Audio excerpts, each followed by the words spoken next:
Form alerts यानी आपको mobile number update करना हो, आपको SMS अलर्ट्स लगाने हैं आपके अकाउंट में, आपके PNB के अकाउंट में, तो ये वाला फॉर्म आपको भरना होगा।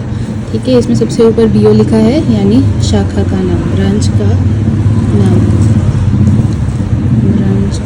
यहाँ पे आ जाएगा आपका। ब्रांच का नाम यहाँ पे आपको लिखना होगा। D नंबर यानी आपके ब्रांच का कोड जो होता है, ब्रांच कोड आपके IFS में लास्ट 6 डिजिट्स होते हैं, आपके पासबुक पे आपको मिल जाएगा, वो आपको यहाँ लिखना है। नहीं भी है तो कोई दिक्कत वाली बात नहीं है। ठीक है, यहाँ पे आपको मेन तो आपको यहाँ पे डेट डालना है, जिस दिन भी आप फॉर्म जमा करा रहे हैं उस दिन की तारीख, आपका जो नाम है, नाम यहाँ पे आपको भरना है, आपका जो अकाउंट नंबर है, पूरा 16 डिजिट का अकाउंट नंबर होगा आपका। ठीक है, वो आपको यहाँ पे भरना है। जो भी अकाउंट नंबर है 16 का या उससे कम का भी हो सकता है, बट जितने भी है वो आपको यहाँ पे भरना है।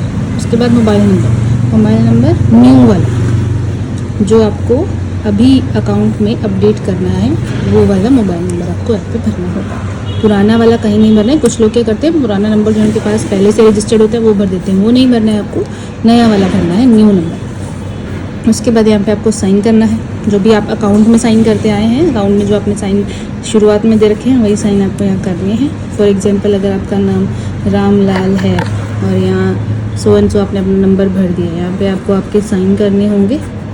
ठीक है, उसके बाद कस्टमर ID, ये भी इम्पॉर्टेंट है, इसका कॉन्सेप्ट भी मैं आपको समझा देती हूँ। जो आपकी पासबुक होगी, पासबुक में आपको एक कस्टमर ID करके लिखा होगा, या फिर कई बार CIF ID करके लिखा रहता है, ये लिखना है। ये 9 डिजिट की होती है, यहाँ पे आपको भरनी है।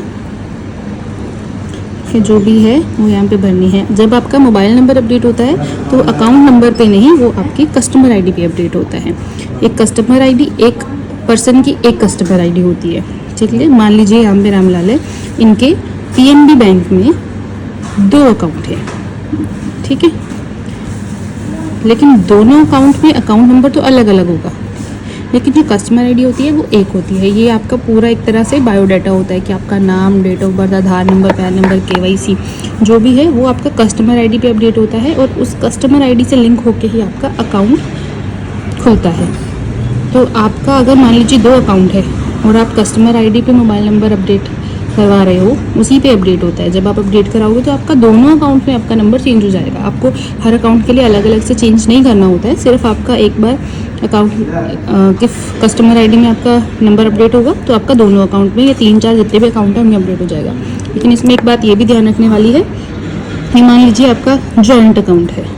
ठीक है, जॉइंट अकाउंट है तो क्या होगा, उस केस में क्या होता है, जो फर्स्ट अकाउंट होल्डर होता है, प्राइमरी अकाउंट होल्डर की कस्टमर ID पे account number mobile number update होगा। जिसका फर्स्ट नाम अकाउंट में है उसकी कस्टमर ID पे नंबर अपडेट होगा, और उस कस्टमर के, मान लीजिए रामलाल फर्स्ट होल्डर है और इसकी वाइफ है सीता देवी। ठीक है, तो जो इसकी वाइफ है वो उसकी सेकंड होल्डर है, उसके अकाउंट में नंबर चेंज नहीं होगा। हम जब रामलाल की कस्टमर ID पे अपडेट कर रहे हैं तो सिर्फ रामलाल के सभी अकाउंट में उसका नंबर अपडेट हो जाएगा।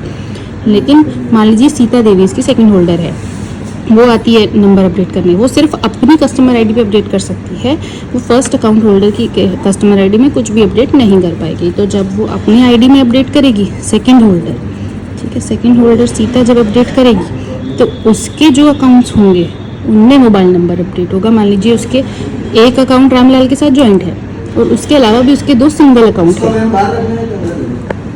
सीता देवी की मान लीजिए इस अकाउंट के अलावा इस रामलाल के एक अकाउंट में वो जॉइंट होल्डर है, इसके अलावा उसके 2 अकाउंट अलग से हैं सिंगल उसके नाम के। तो वो जब अपनी कस्टमर ID पे नंबर चेंज करेगी तो उन दोनों अकाउंट में और इसकी कस्टमर ID में नंबर चेंज होगा। जिसमें रामलाल फर्स्ट होल्डर है वो वाले अकाउंट में प्राइमरी कस्टमर ID ये वाली रहेगी, तो उसमें उसका नंबर चेंज नहीं होगा। ठीक है, इसीलिए ये चीज़ समझना ज़रूरी है। ये फॉर्म इंग्लिश और हिंदी दोनों में आता है। इस तरफ आप हिंदी में सेम चीज़ें आपको भरनी होंगी, नाम, खाता संख्या, आपका मोबाइल नंबर, यहाँ ग्राहक के हस्ताक्षर, यहाँ पे आपको साइन करना है, ग्राहक ID यानी कस्टमर ID, क्योंकि पासबुक में तो शायद इंग्लिश में ही आता है तो वहाँ पे कस्टमर ID या फिर CIF ID लिखा रहता है, वो ID आपको यहाँ डालनी है और ये फॉर्म भर के आपको बैंक में जमा करा देना है।